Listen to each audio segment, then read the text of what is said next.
নমস্কার সুধী শ্রোতাবৃন্দ ও দর্শকবৃন্দ।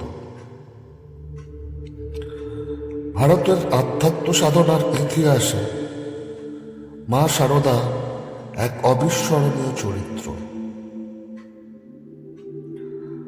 স্বামী রামকৃষ্ণের সহধর্মিণী হিসেবে সংসার জীবনে তার আবির্ভাব, অথচ পরবর্তীকালে শ্রী শ্রী রামকৃষ্ণদেবের অবর্তমানে তিনি হয়ে উঠেছিলেন রামকৃষ্ণ মিশন ও আশ্রমের সত্যিকারের সংঘজনক। জয়রামবাটির এক নিরক্ষর মহিলার মধ্যে কোথায় লুকিয়েছিল এমন প্রশাসনিক দক্ষতা। সংঘজননী হয়ে তাকে প্রতি মুহূর্তে নানা সমস্যার সামনে এসে দাঁড়াতে দেখা দিয়েছে নানা ধরনের গোলযোগ।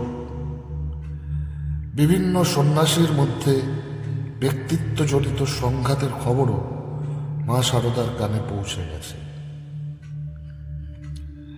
তিনি কিন্তু সর্বক্ষেত্রে মুশকিল আসানের ভূমিকায় অবতীর্ণ হয়েছেন।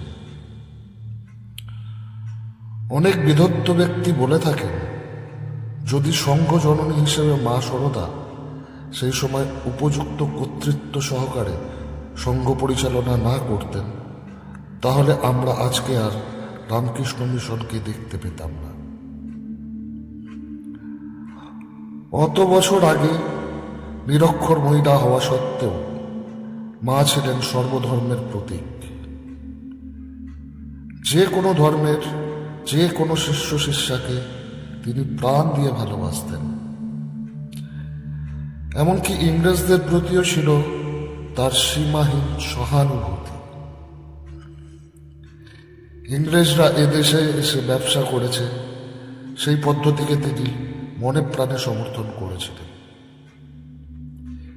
এইসব ঘটনাবলী বিশ্লেষণ করলে আমরা বুঝতে পারি যে সন্ন্যাসিনী হওয়া সত্ত্বেও মহাসাধিকা শারদার মধ্যে আধুনিক কিছু গুণের সমন্বয় ঘটে গিয়েছিল।